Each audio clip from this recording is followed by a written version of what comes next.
Skelly. Saka. Say, you know Saka? Saka, wonderful. You know, in the UK, we got to discover that in the UK, one of the ways to kickstart a conversation is to talk about weather. You just greet somebody, the weather today is very, weather! But you know, weather, they start talking about weather. He said, even the king himself, if you meet the king today and you talk about weather, you and him will sit down, and the next 1 hour, you'll be talking about weather. It's all about psychology. Know what the customer wants and engage the customer on it. The customer loves football. I love football. In fact, even if you choose a different team, the fact that he can always see you and say, Manuela, no, I beat you yesterday. Even though he didn't play ball, he will say, I beat you. I used to see people do that. Say, I beat you yesterday. Where did we fight that you beat me? You know, and that can be a good way to relate. You know, let me tell you something. For people who are doing business, business can be so overwhelming that sometimes we look for escape route. Just something out of business. Say, let's talk about something else out of business. People who can take us out there, sometimes you can get our interest. So, look at what is the overall customer experience. Give your customer a wow experience. Let it be that some things that they are not even expecting, you're able to make happen for them. You know, your customer is going through difficult times. What can you do, you know, to be a part of what they are going through? You know, yesterday there was one of our friends that called in that, you know, they had a particular challenge, and immediately I told Dr. Sunday, no, I will call him. I can't hear of such thing and I will not call him. That is the kind of thing that customer is looking for. A customer lost somebody or something happened and they didn't hear from you. And maybe even texted you. You say, if I call now, they will be demanding money from me. Or if I call, they will be. At the end of the day, you have lost that customer. Because the person who, if you were available for somebody in time of pain, you are a true friend. That's the person that will be remembered in terms of pleasure. But the person who is always a pleasure, is only pleasure. When there's pain, they run away. That kind of person will never be have that kind of relationship. So customers are emotional beings. They have psychology that if you understand, you'll be able to penetrate them anytime, any day, and you'll be able to make and close those deals. I don't know whether with these few words of mine, I've been able to convince you and not confuse you that you must have those 10 things that customers will never stop buying.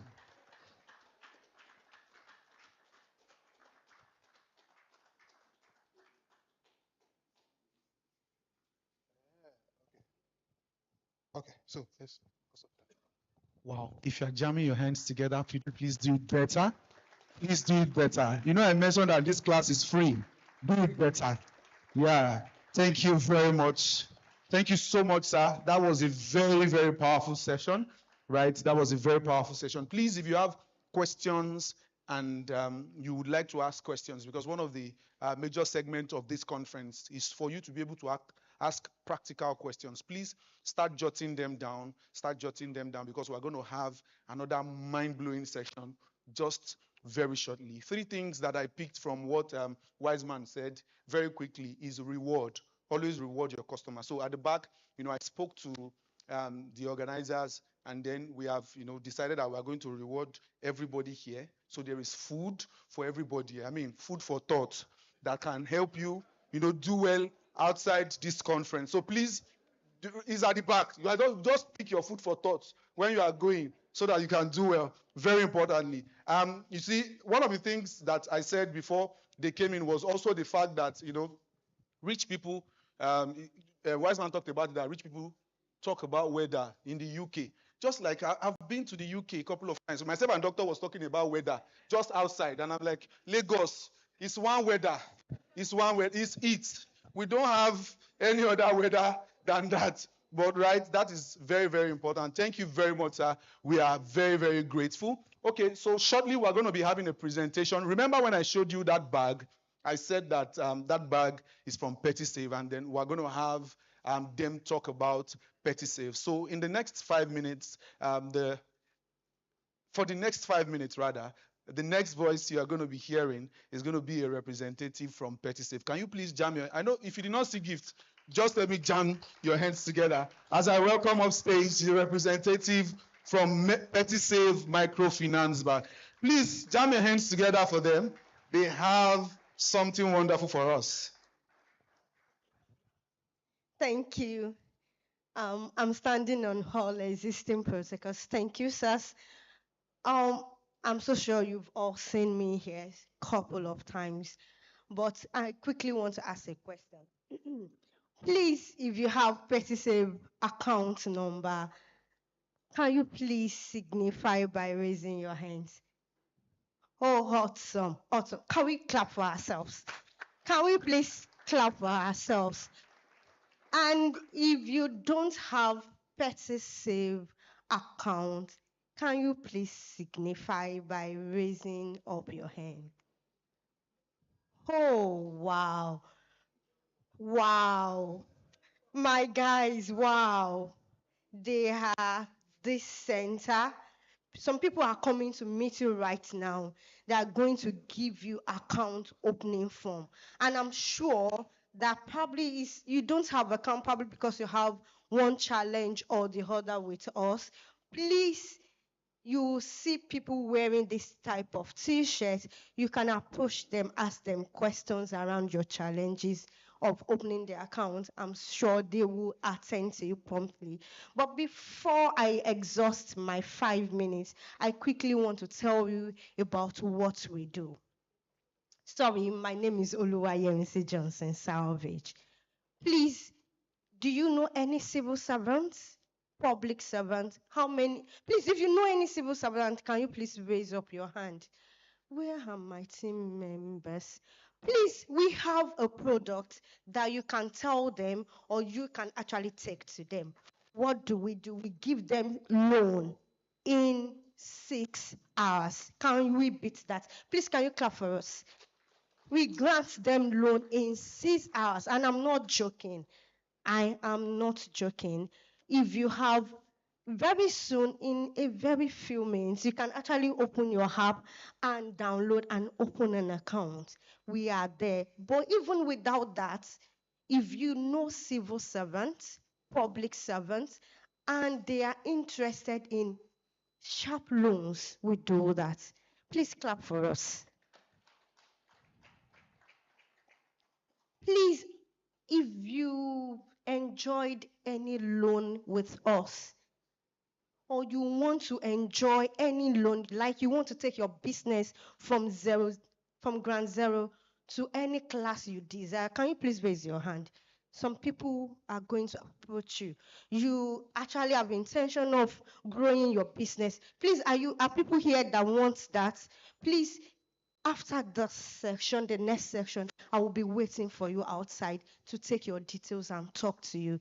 It's not going to be in 5 minutes. I will talk to you and we'll strike that business and I will tell you how you can take your business from ground zero to the next place you want to. Can you clap for me, please? Because I'm going to do it. Yes, I will do it. Another thing I want to ask. Imagine you have a vault in your house, a vault, a safe, and you keep 1 million naira right now, and you open your eyes and you close your eyes rather, and you open it, and you find additional 200,000. What I'm saying is this, relax, is that if you deposit 1 million naira today into your account, or you know somebody that can do that and deposit money into their account right now, they are going to enjoy 20% interest we pay upfront. Mrs. Joseph, if you are here, can you please confirm what I just said? Please, we did that. Yes. I need people to confirm that. We are doing that. Yes. Ma? Tenor. The tenor for that investment, we do 360 days. Yes. In fact, we do 3 months. Yes, 20%. We do 90 days. I'm very serious. I'm not joking. Now, if you think you want to do that, you can please see this lady that is wearing this gold hair. Please look to the back. Cynthia, can you please raise up your hand? Here, see her after this meeting. She's going to tell you what to do, how to do it, and how you can take your business from this point to another point. Thank you so much.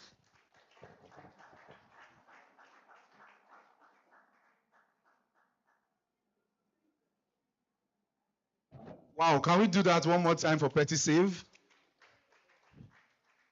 Petty Save, I need you people to note one thing, that these people here are billionaires, are trillionaires, so do well. I even have somebody who is a zillionaire in the house. So if we need a corporate account, please kindly walk up to him, and he's going to, reach out to you people. We're about to go into another wonderful session, and it's going to be very, very mind-blowing. So, sir, before you came into the hall, we did a little exercise where we asked people to, paste their sales targets, and then we asked a couple of questions how they want to make, that sales target work in the year. And a lot of mind-blowing targets. We had some who wanted to make 1 zillion, naira before the end of the year. Somebody wanted to make 500 trillion. Yes. So the person that said she wanted to make 500 trillion naira. So I now said that I want to be a PA. So I will discuss it with you after this, because she's offering to pay me 20 million naira per month. Okay, sir. So many awesome goals. You can pick through them on that board. This session is a session that you are going to, have the best of knowledge. Please, with a standing ovation, could you please help me welcome upstage the one and only. I don't know about any other PhD in the house. Please help me welcome the co-founder of Pertinence Group, Dr. Sunday. Please, if you are jamming your hands together, can you please do it better? Thank you. Celebrate this man. Please celebrate him. He's doing an amazing job. When he said after this meeting, they have made provision for food, I was excited too, because I've not eaten today. But when he said food for thought, I said, which kind of human being it is? Please, you can sit down. Please sit down. Celebrate yourself. Put your hands together, please. Thank you so, so much. Wow, this is another Sales Pro conference. This is the 4th edition. And I promise you it's going to be loaded. Please celebrate Mr. Wisdom Ezekiel, the only wise man. That session was powerful. Powerful. Thank you so much. You know what? I want to see you well. Permit me to take this off for now. I just changed my glasses yesterday, and my eyes is still looking balu-balu. I couldn't walk straight. I couldn't walk looking down. It was looking like I would fall down. So, permit me. You've seen the glasses. Is it fine? It's very fine. Okay, let me wear it again so that you see. Film the glasses. Film and wear well. All right. So, let me take it off now. I'm excited to be here today. There is no better season than now to make money. Tell somebody it's time to make money. This is the season for wealth. See, forget all the turbulence happening in the world. This kind of season are the seasons where billionaires are made. In the midst of turbulence, are you aware of the trade war going on? Yeah, President Trump of the United States is a very powerful man. Because whether you like it or not, when you are talking about world powers, the United States is a major force to reckon with. So when they sneeze, what happened? The entire world will catch cold, whether you like it or not. So when he came up with the tariff war, and it started with their neighbors, Canada and Mexico. If you have been following, it really broke their heart. It's more like a guy and a girl that they've been dating for like forever. And the guy just woke up one day and say, I'm not interested. And the girl said, what did I do? He said, you didn't do anything. I'm not just interested again. I want to go my own way. So day your day, make I day my day. That was exactly what President Trump did. Because I understand the Canadian market very well. I play actively there, so I know the impact of that singular decision. Because a bulk of Canadian trade is done with the United States. There are many other allies that Canada would have, worked with. But because of proximity, because of the ease, almost everything Canada does, they do with the United States. 2020, we hosted in Nigeria here the mayor of the city of Brampton, one of the most powerful mayors in Canada. Pertinence Group hosted him in Nigeria for like 4 or 5 days. And one of the heartbreaking statements that came out of his mouth, and again, when we went to the Canadian consulate, the Canadian ambassador, the deputy consular general, also made the same statement, that the trade that Canada does with the United States in just 9 to 11 hours is what equates the trade they do with Nigeria for a whole year. And Nigeria is supposed to be the giant of Africa with all manner of human and natural resources. But yet, what they do with the United States in 9 to 11 hours equates to what they do with us in a whole year. So that's to let you know how heavy it was. But President Trump said it before he became president. And everything he said, the man is doing. So the man is talk and do. But everyone thought it was just going to be with his neighbors. And all of a sudden, he served it round. Tell somebody, serve it round. He touched everybody. He gave everybody their portion. Nigeria was 14%.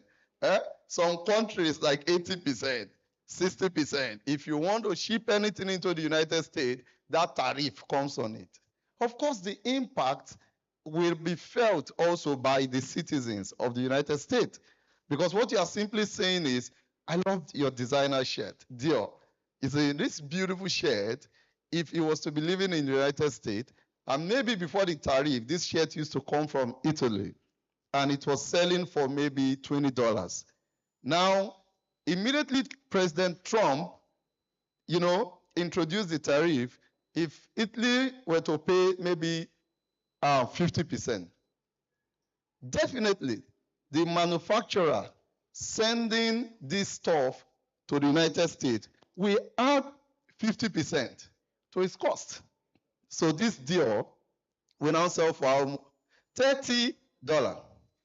And the ripple effect will continue that way. Though for President Trump, what he is looking at is America first. He's trying to tell that manufacturer, don't worry, just bring your manufacturing plant to the United States. We have the market. We have the buying power. You will not pay that tariff. But so long you keep manufacturing in Italy and you want to send to the United States, you're going to pay tariff. You're going to learn. And I hope you don't learn the hard way. Now, all of this happening, Nigeria 14, the list is 10%, right? But of course, we are all on a break now. They gave us 90 days because we wanted to face China. If China are stubborn, we are in it. So for the next 90 days, but you know that whether you like it or not, China is another world economic power. When you're talking of manufacturing in the world today, virtually everything we use made in China. Even the iPhone we brag of, it's made in China. Made in China. You need to look at it. Produced in China. Some of the biggest factories in the world, they are all in China. And in this age of technology, the rate at which China is moving, man, it's crazy. So every time there is instability, every time there is turbulence, the people with positive mental attitude will always benefit from it. Let me take you back. 2007, 8, 9, 10. We had this grave economic recession. that was going to even lead to a depression. It was tough. And it started with the real estate market. You know, people say real estate does not go down. In America that year, real estate went down. Went even to almost zero. Their pattern of real estate in the developed world is different from ours. They do mortgage. And because almost every property you see out there, people don't own it cash. They depend on the bank to buy.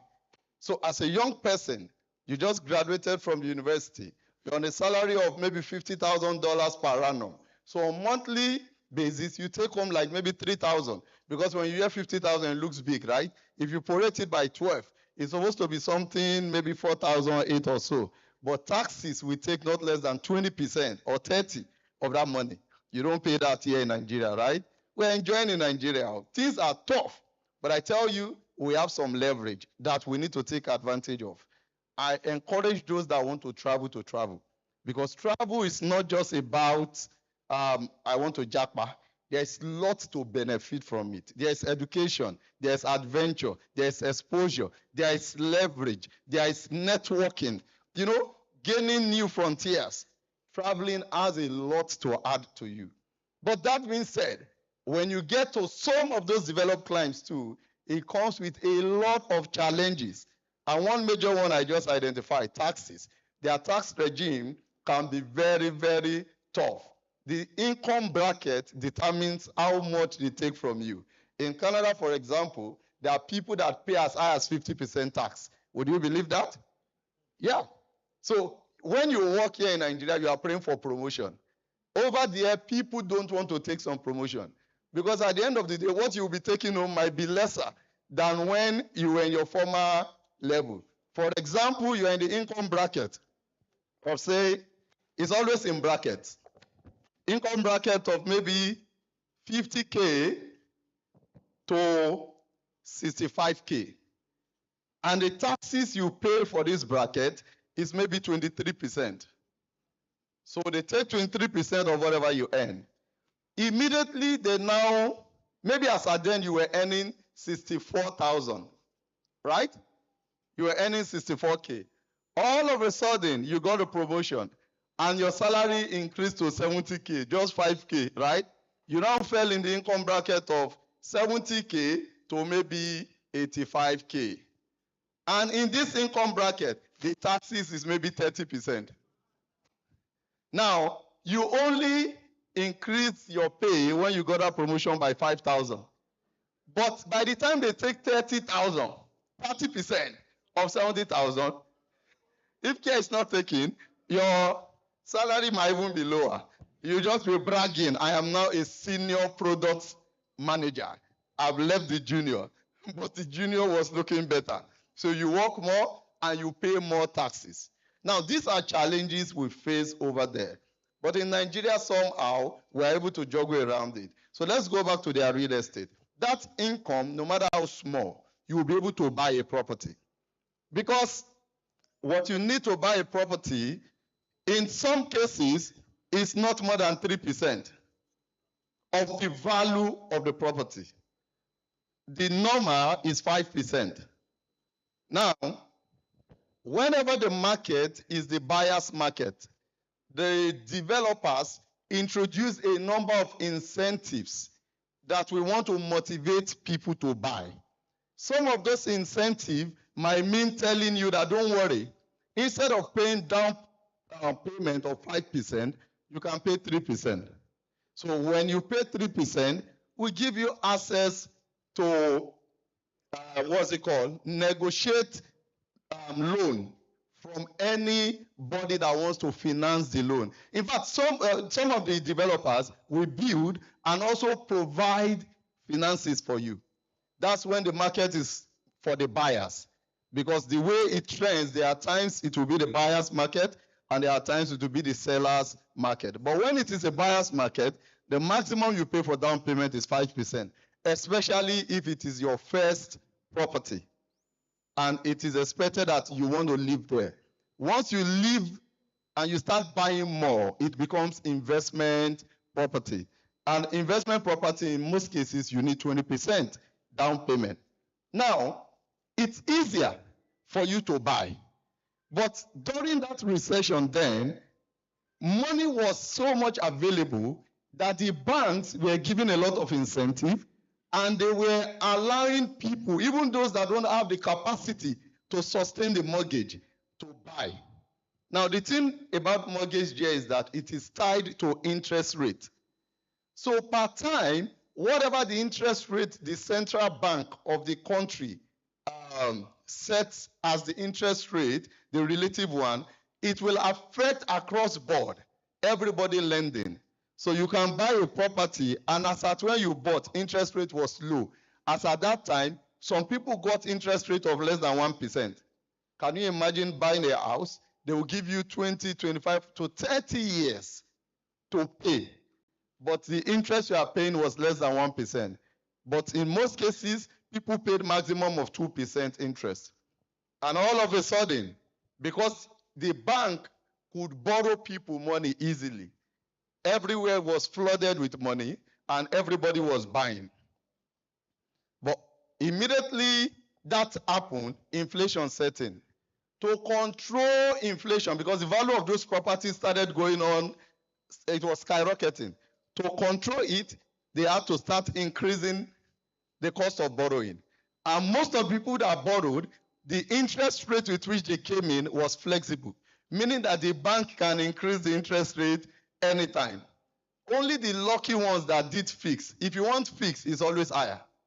So most times when it's 2% and it's flexible, you can get in. If all economic indices work well, you don't need to pay more.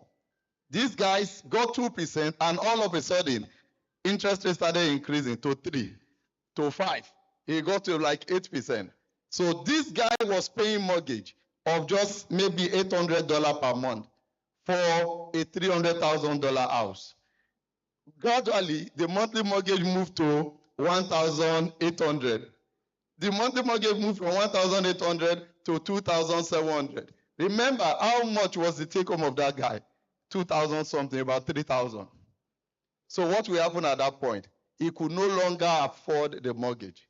So everybody, most of them, started returning the houses to the bank that they don't have the capacity to pay again.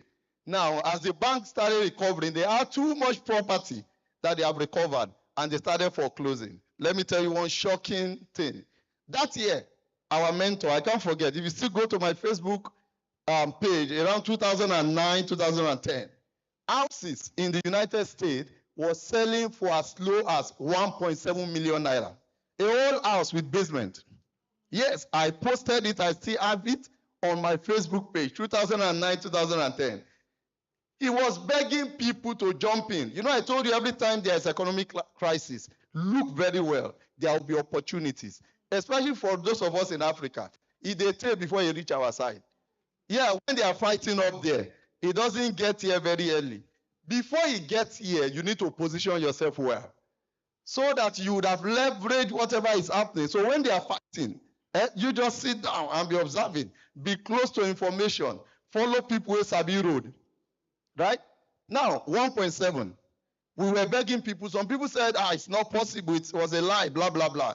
I remember our mentor bought so many of those properties. Now, some of those properties, by the time the market corrected, after like 3 or 4 years, by the 4th, 5th year, they started selling for as high as $50,000. Later, $80,000. Some of those properties today, they are over $100,000 in how many years? So every time there is economic crisis, it is important for you to know that it is time to make money.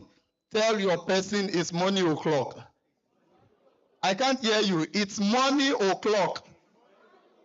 So get ready as we begin to sell. Today, we want to talk about selling. But we are dealing with selling from a strategy point of view. Now, every time you get into the game of selling, your primary goal is to help your customer take that action. And that action is for them to buy from you. That should be your goal. How to get there, we will discuss it. But the goal The goal is what? You want to get them to take action. Now, there are 6 things I will put on the board now. We'll come to my slide later, don't worry, but let's focus on some of the interesting things that you need to know, the steps you need to take if you want to help your customers take those actions. The first one is evolution.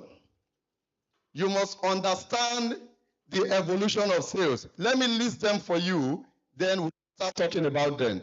The next one is data collection. The next is personalization.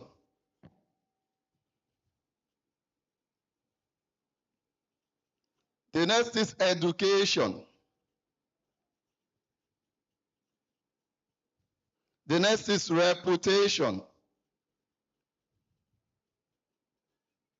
Then finally, collaboration.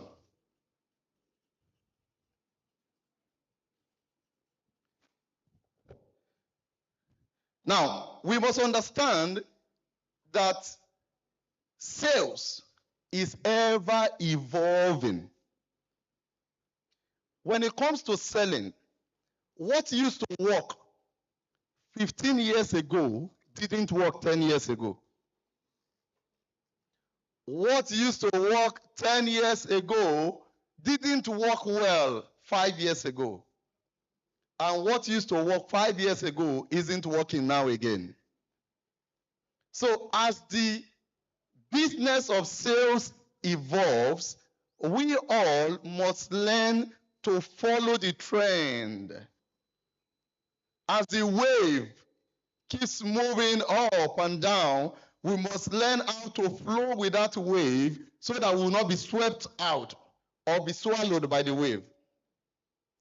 Many years ago, all it takes to sell was word of mouth.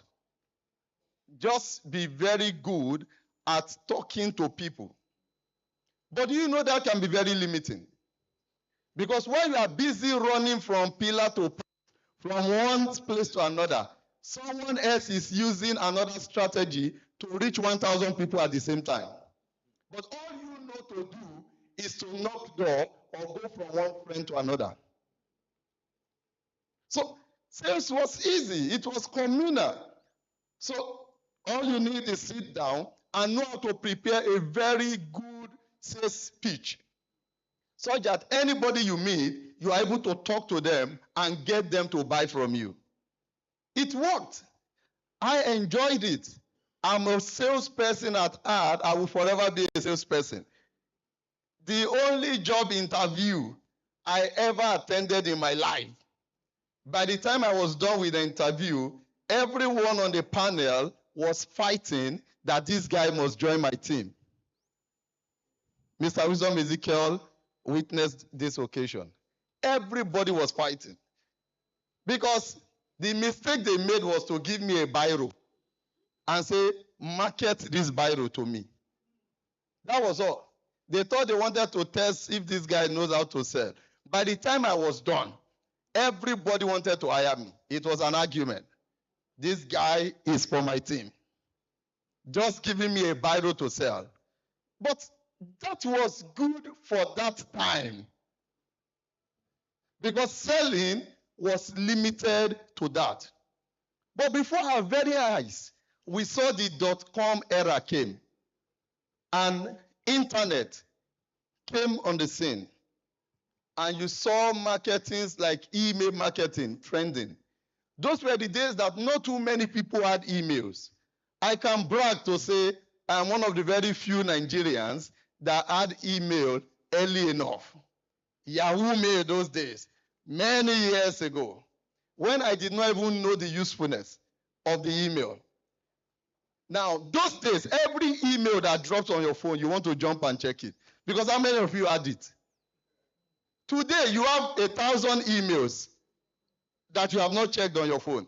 That is marketing something to you or promoting something. You have even found a way to ensure that some of those emails don't get to your inbox.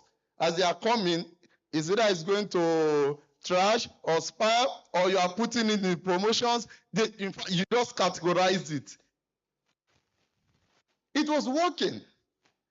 But it was limited because it got to a point people wanted a better way to be sold to. So we moved to also the digital age, where we sold primarily with social media. And most of us, that's where we are right now. That is where we are.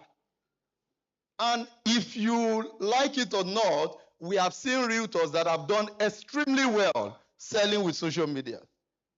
They're on Facebook, they're on TikTok, they're on Instagram, they're on LinkedIn, even professional platforms. They know how to use those platforms, so they sell very well. But it might interest you to know that sales has started shifting away from that. But in our part of the world, we are yet to understand the new dynamics of selling. Technology has advanced, though we are still trying to catch up. But it will be an interesting thing to see realtors in our community start getting interested in this new technology and asking, how can we leverage this new technology to sell and to be ahead of the game? Most of our competitors right now, the limit they have reached is the social media. They use influencers that have large followers on this social media to get people to buy. But advanced technology is here before us. And everywhere I turned outside of this country in the developed world, everybody is talking AI, artificial intelligence. And I started asking myself questions. What are we doing back home to ensure that we're able to position ourselves effectively well to leverage this advanced technology? For example, one of the meetings I attended with some tech guys in Canada, what they were building and they are willing for me to come and partner with them was what we call AI agents. Today, you are trying to market to people within your circle, or you are doing sponsored ad to sell on social media. People are already building agents that somebody can build like 5 million agents that will be like human being online, and they are going to invade people on different platforms, social media, and presenting to them your product. You are in one place, you have 5 million agents representing you, doing what all human beings can do. The only time you will interact, they would have almost closed the sale. And it will be that they just need human being at that point. In fact, in some cases, they will close the sales without human interaction. And the person buying from them will think it is his PhD. That's the truth. I'm telling you outright, because almost every information you need, even ChatGPT is more intelligent than the PhD holder. Just go and ask. So must first do research. And the baseline of our research is to first ask ChatGPT that what do you know about this subject that we are talking about? And by the time ChatGPT is done with you, your life will not remain the same again. All you will need is just to be fine-tuning so that it won't look too robotic. That's all. Google is not yet extinct. It's still very much useful in this age and time. Of course, I talked about robotic, virtual reality. These are all practical, advanced technology that we can begin to leverage to sell. But it starts with a consciousness. Just be aware that the world is moving. We don't want to do catch-up. We want to move. And we are now in the whole world. It's more like a village now. The internet, they say, is a market square. It's a global village. So there's virtually none of these things that I've talked about that you cannot know or learn about if you are hungry for it. And you want to see how you can leverage it to sell. I know with time, we can begin to pick some of these things one after the other and train our team. It's going to be a very busy year. There are people that are experts in how all of these things work. They will come one after the other and train us how to use AI, how to leverage virtual reality, how to leverage Internet of Things, and all of these things that we have talked about. So let's move quickly to data collection. You don't just collect, you also analyze data. In this age, if you really want to sell, you must understand the power of data. And when I talk about data now, it's how well you know your customers, how well you understand the market, and how well you can play with statistics and numbers. I hope you know that some of the tools I've mentioned, like ChatGPT, can help you answer questions like, where are the kind of customers that I want to buy product from me? Where do they live? How much do they earn? What's their age bracket? How do I get them? A number of these questions that you will begin to put together. And as you begin to analyze, it will be directing you on what platform is best to get to them, how much you need to spend if you want to reach them, and what is the likelihood that they will be able to buy from you. Every one of us needs to learn how to sell with data. We can't just be jumping from pillar to post. And at the end of the day, we feel drained.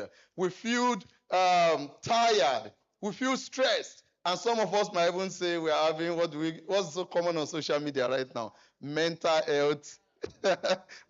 Mental health is, and I laugh when I see people say that. I'm not trying to say there are no mental health issues. But let me let you know something. You see, this brain is so elastic. Even when you stretch it, it doesn't break. But most of the time, people don't want to stretch the brain. So they think the brain will explode. It doesn't explode. Allow your brain think. Stretch it. Adjust. Get used to it. It will generate results for you. It doesn't break. It doesn't die. I'm not saying you should do physical stress. But you see, mental stress, at times, it might look like stress. But the kind of result it will bring for you will always be big. Personalization. And that's the effect of good data collection and analysis. Today, customers want to be sure if you understand it. Maybe you can start moving my slide gradually now. They want to be sure how much you understand them. Move it to the next slide. Let's see. Yeah. See 3 questions that customers will always ask before buying from you. What's the first one? Do you understand me? Every customer wants to be seen and heard. And this informs their perception of your product. So, most of the time, we want to sell to them what they are not interested in. So how good will it be when you appear before somebody and what you are selling is a product whose time has come before that person? I give you a practical example. Many years ago, a young man walked into my office and he came to pitch me to invest in agriculture. Now, before he came, I have done some research about agri. And I already made up my mind that I wanted to put money in the agri sector. So when he walked into my office and he started talking to me, he thought he was pitching me. But before he was done talking, I had made my decision. So he might not have done research to understand me. Maybe he was just lucky. And he walked to me as at that point. But if he had done his research to know exactly what I want, he would have understood that at about that time, I wanted to diversify. I didn't want all my resources to be talking real estate. Maybe I wouldn't have listened. But talking another business that is tangible, that I can also be in control to a certain extent, because those are the kind of businesses I invest in. I want to understand it. I want to be in control to a certain extent. You can't be in control of everything. And it showed me to life. So if I live in Greenland, I can add maybe 5 or 10 years to the number of years I will live. 5 or 10 years to the number of years I will live. That is value that you are. That is value that you are selling. I just picked one. You can pick it from selling. I just picked one. You can pick it from many other angles. Of course, in many other angles. Of course, if you sell capital appreciation, that is not feature, that's benefit. And you begin to show statistics of other properties that people bought in that location 5 years ago, what the price used to be and what the price is now. And that is when you can now tie the features around what will likely happen in the future. So what I'm saying, madam, is that this property I'm selling to you can make you 50 million naira richer within the next 3 years. And I'm able to back it up with data, with all features that are selfish. In fact, every one of us, we are greedy. It's just that the level of greed is higher than the other. That's just it. Everybody has elements of greed. The third one is, can I trust you? And we're going to talk about that much later when we are doing reputation. So education is the next thing. You want to sell and you want to move your customer from the point where you have goals. You know, those are your goals, right? Those goals can't happen if the customers don't take action. So Kunle told me, somebody said his our target is how many zillion? 1 zillion. I like that. I need to go and change my target too. Because if you are planning 1 zillion, I should be doing one what? Mega zillion. You know, but it is possible. If your mind can think it, you can achieve it. Whatever your mind can think, you can achieve. So it's important for you to know how to educate your customers. What you are trying to do with this is to help about what you sold to them. But how will they be knowledgeable when you don't have the knowledge of the product?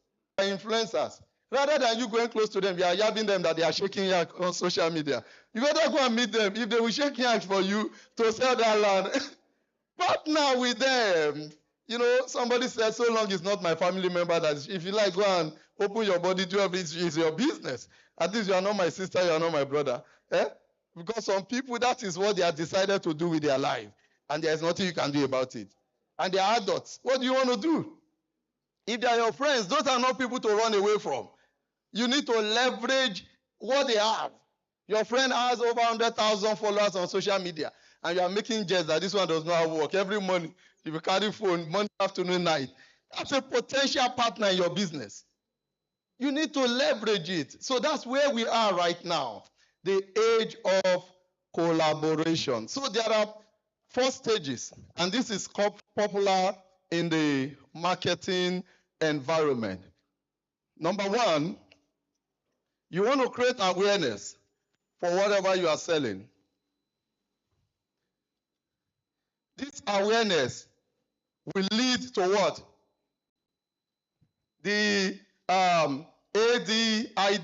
The third one is what? The second one is what? Interest. And interest will lead to what? What is the D? Decision. And finally, you have what? Where we are going? Action.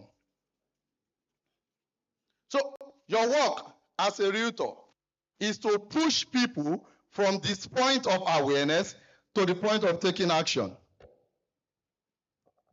And to make that happen, you must know what to do to bring them to the point of awareness. Now, Wiseman talked about a young chap. Interestingly, the person works with us also as a realtor here, but works as an insurance agent with one of the top insurance companies in Nigeria. Now, he kept following us up about insurance, even when we had nothing to insure. You know, he talked about some years ago when he went to a lawyer, and he said he wanted to write his will, and the lawyer looked him from up to down. Who is willing to take what you have that you want to write a will? You know, but that same lawyer today cannot stand wherever he's standing, nowhere close. But at that point, the lawyer looked at him and nobody is willing to take your will. So, you know, as at that point too, when that guy was talking to us about insuring a few things, we didn't look like people that would want to insure some of those things. Third-party insurance was just okay to drive our cars around. But now the kind of cars we drive, the things we use, you can't afford not to have insurance. Somebody still came to market me just yesterday in the office, and by the time he brought the product looks good. But I said, because I live both here and I live abroad, the kind of product I already bought into about 7 years ago looks way better. And how long I've gone in the journey makes more sense. But, you know, he found it interesting that what he was just trying to come and market to me now is something I've been doing. In fact, I've been doing it for about 15 years. I collapsed that investment after about 8 to 9 years. It was one of us here too that sold it to me, and I told him, I said, don't worry, I found a better one abroad. So I moved that money and put it and continued there. So it's important that whatever you do, ensure people know what you are selling. You can move to the next slide. You can move the slide.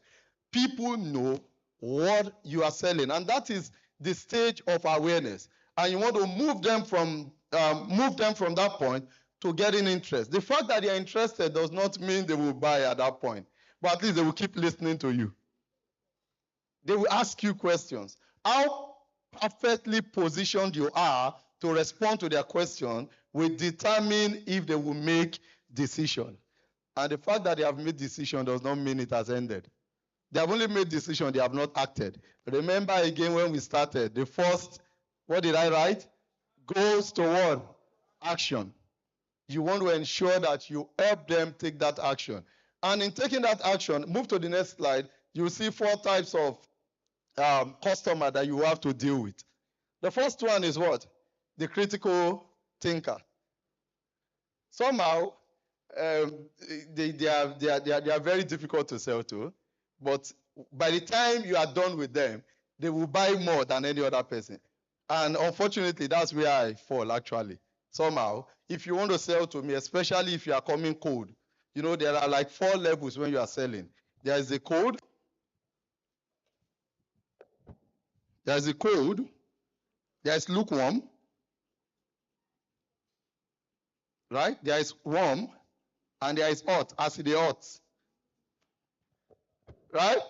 Now, there are customers that you are meeting for the first time, or they don't have any close relationship to you. Nobody referred you to them.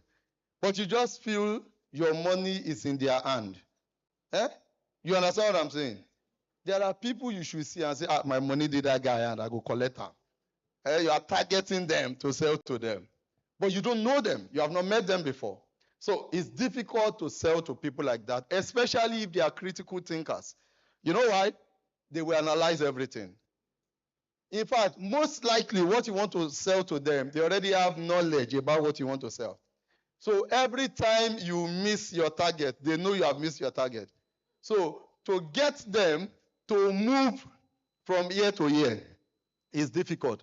But somehow, it might interest you to know that they are easy to move from awareness to interest. About investment, when you go, that is the person they will go and consult to say, was that guy making sense? Go and consult to say, was that guy making sense?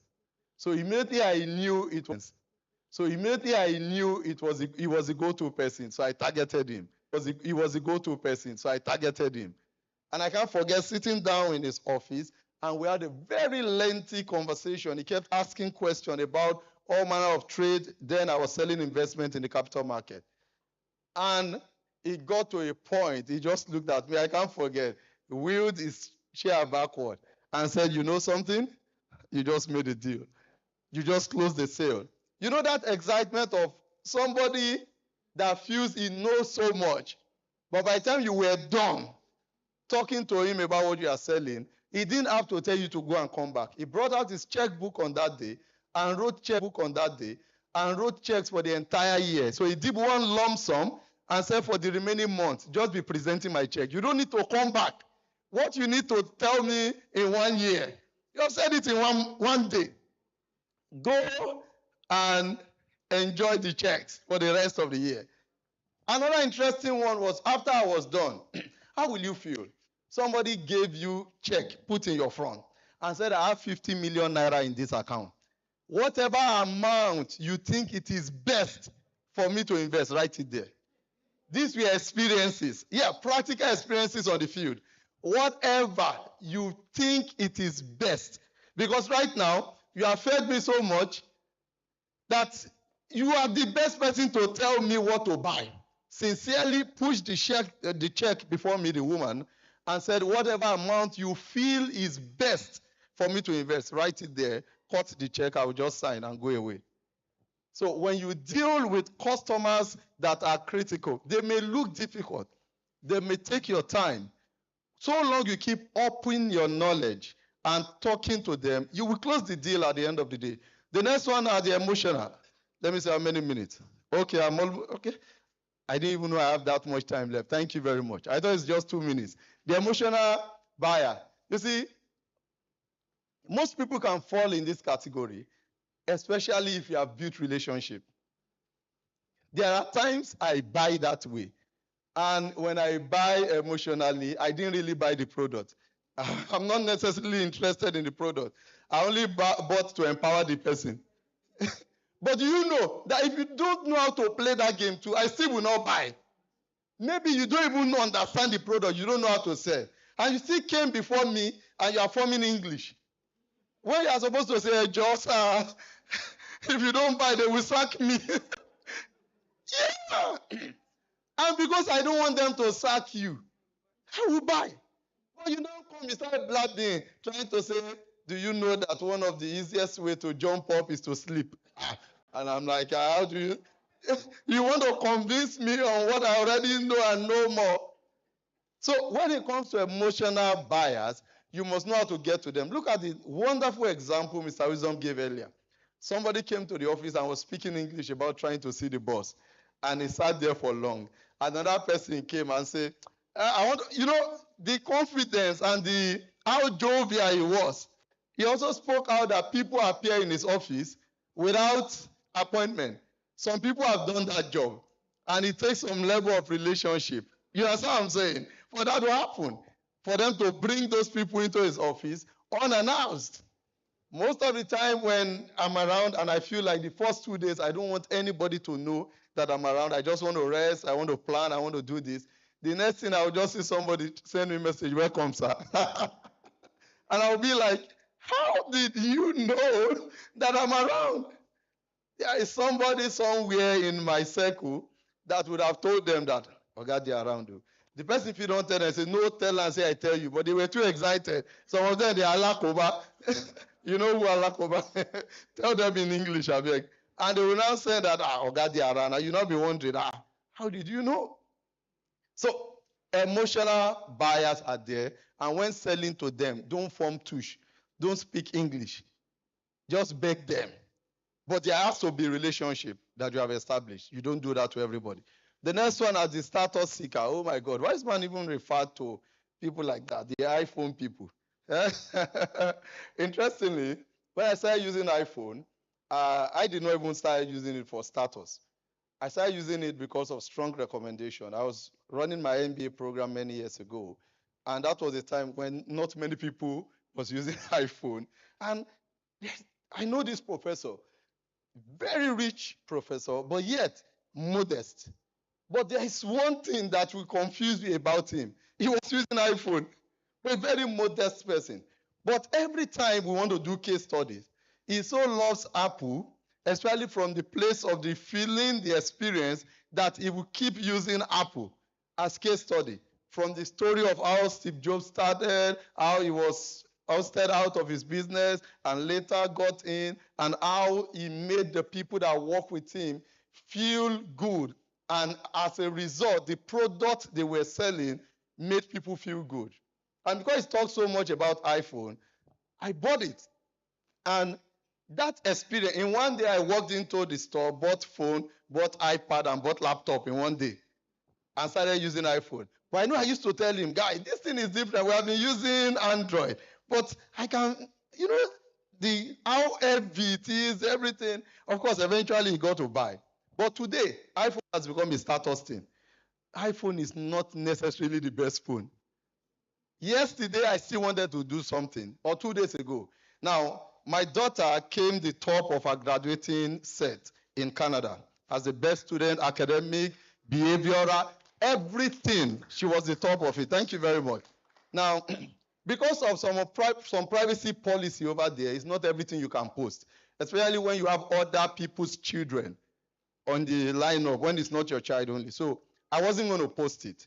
So later in the day, someone somewhere just shared with me that they saw my daughter's school, that they posted her in the school with other children and like that, and they talked about the award, because it wasn't just for our school, it was for the entire district. So immediately they saw it, I said, okay, I don't want to do a fresh post. I want to repost what they posted, so that they were the one that posted it, even though there were other people's children there. I wasn't the one. And I knew before they post, parents would have signed consent that you can use my children's picture. So I now said I wanted to do it on iPhone. They said, make I come pay money. Because the app that you will need to do repost, you will need to pay to use it on iPhone. But you know we always have backup. There's plan A, plan B, plan C. You must have also a phone that if you don't want to be on internet, you just want to leave the distraction of this world and go back to the days where everywhere was peaceful without internet.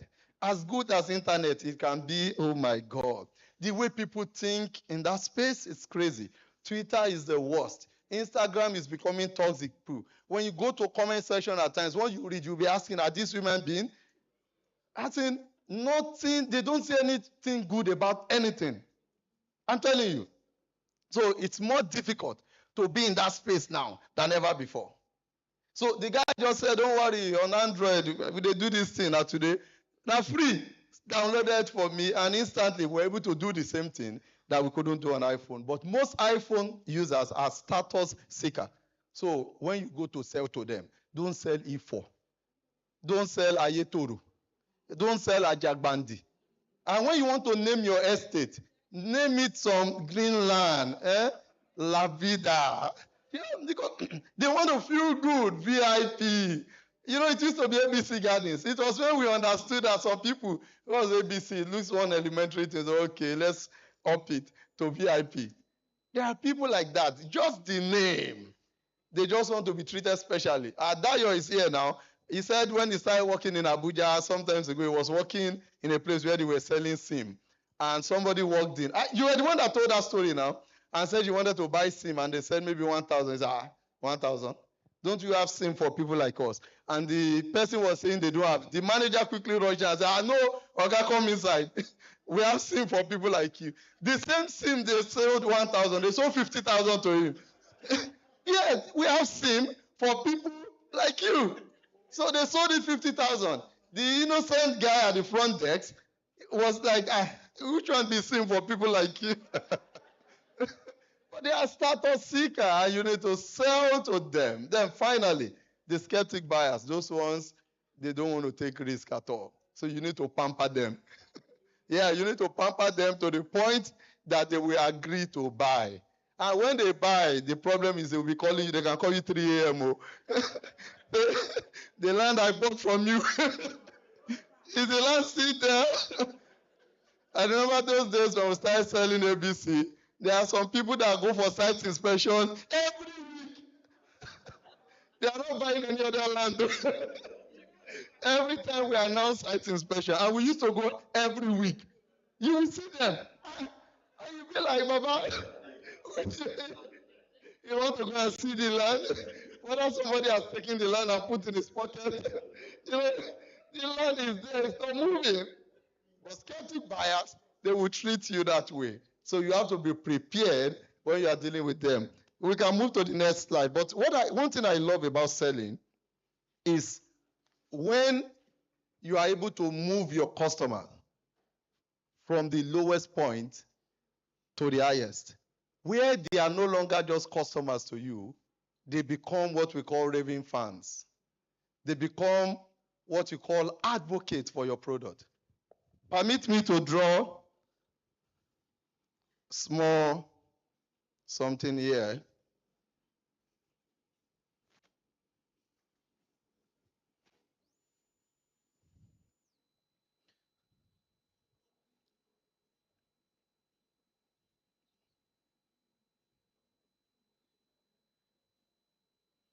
So you have suspect level, you have the prospect level, you have customer, you have clients, and finally you have what we call advocate or raving fans. Now, every time you get on the field, no matter what point you meet the person you are selling to, your goal should be to take them here. That should always be your goal. Because once you achieve this goal, most of the effort you put in, you will not need to put them in again. Because these guys will do everything possible to make you sell. In fact, when you make mistake, they'll be defending you. So in your journey of building customer loyalty, There are customers that you will meet here. They are suspect. They don't trust you. They are very doubtful about what you are selling. You need to do a whole lot to move them to the point where they will start considering to buy from you. And that's when they become your prospect. At this point, you want to design good follow-up strategies. Most of the time, we give up too soon. Favor here, I think she shared some times ago, was she the one? How you followed up a customer for almost 2 years? 5 years. 5. I even thought it was 2 years. Almost 5 years before the person eventually bought. The guy who spoke about for insurance did that for not less than 3 years plus. Kept following up, and we eventually bought. So you need to understand the importance of working with these guys to move them from here to becoming customer. So how many remain? Make I see.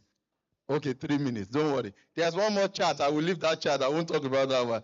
3 minutes. Right. So you want to move them from prospect to becoming customer. Now, by the time you are able to work on this guy to multiply them, it means this guy has bought from you once and is buying again. So you have moved him from just a customer to becoming your client. Your first attempt to selling to them was just a 200,000 naira product. They bought from you. Because of the way you treated them, and most of those things Mr. Wisdom referred to, I don't want to go over them, the ways to treat customers. They came back to buy again. And in this digital age, most of the time, we miss it here. We do a lot of work to get them.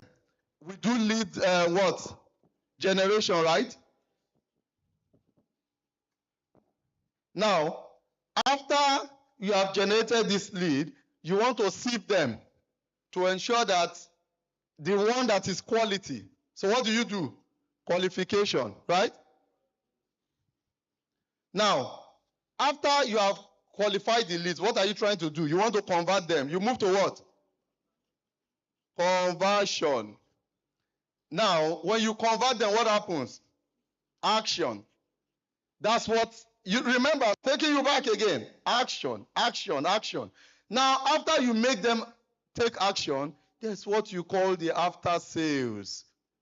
That's where we miss it most of the time. So we stop here and leave here out of it. What we move this guy from here to here is the kind of after sales service that you continue to deliver. That is what we move this guy from being just a customer to becoming a client, because you have made them buy again. We talk about upselling and cross-selling in sales. If you have not done your work well with after sales, it may be difficult to either cross-sell or upsell these people. So that's what moves them from year to year. They are now clients. They bought from you once, they want to buy over and again. But this is where you want every of your customer to be. And that is where we'll be closing this presentation. You want them to become what? Your raving fans. I want you to shout it aloud. I can't hear you. Shout it aloud. That's where you want to be. And at that point, you are working, but your labor is not just to get customers, it's to take care of them, because they will be the one getting more customers for you. When you get to that point, you are made in sales. I think at this point, I want to say, like my boss, that with these few words of mine, I hope I've been able to confuse you. I did not confuse you. So I've been able to convince you, and not convince you, that you can move from just activity to action. Thank you very much. I love you all. God bless you.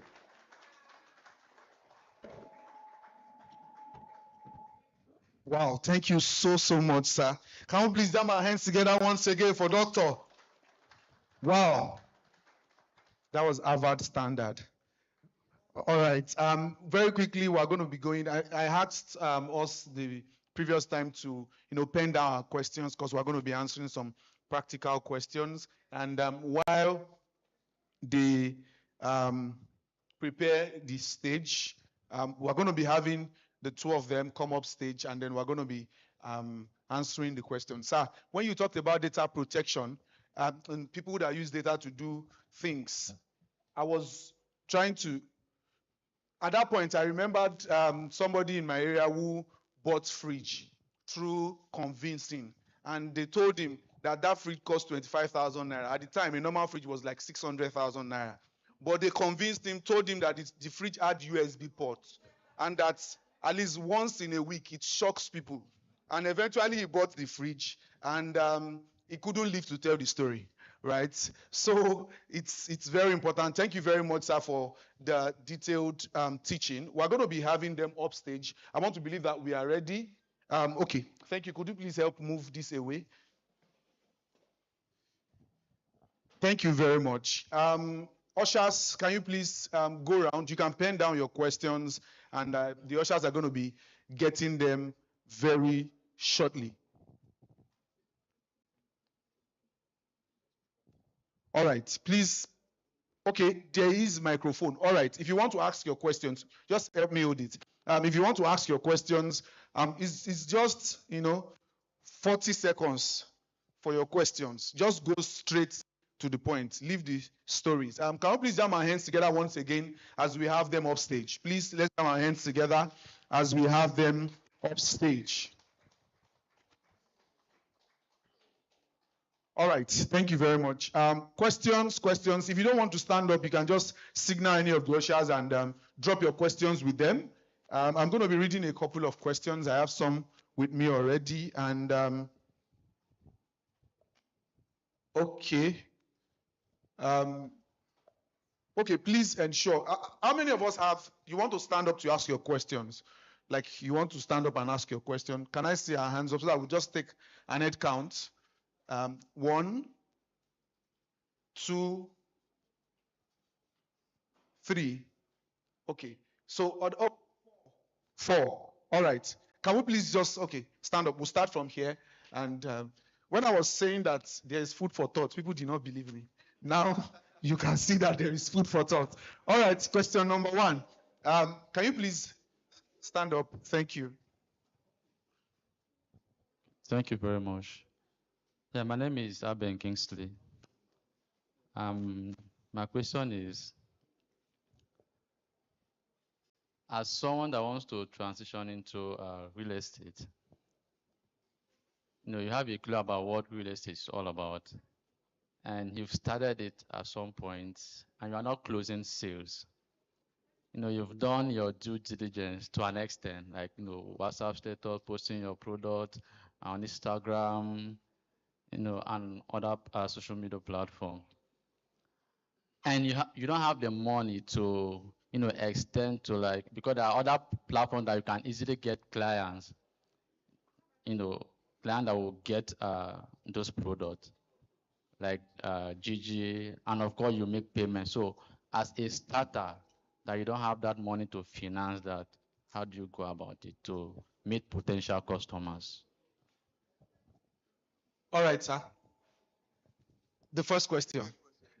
Okay, so his question is basically somebody that is a starter who has been doing everything to make sales, but he's not making sales, and he did not have the enough finance to be able to do more like post his product on GG because it costs money and all of that. That how does he solve that and land his first sale? Okay, let me just tell you what we did when we were in that kind of situation. I think when we newly started the company, we made our first sales. Immediately we started, and it took us another 3 months to make the next sales. But what did we do to make the next sales? Number 1, you never get tired of selling. Selling is not something you do one-off, and you expect that it will keep coming. Selling is something you do continuously. I remember one of my church members then called me one day and said, Mr. Wisdom, that you are littering my walls with your posts because we're always posting. We didn't have money to do broadcast. In fact, at that time, the broadcasting was not very, very popular. So we didn't have money to do much of adverts, but we sat down and every day we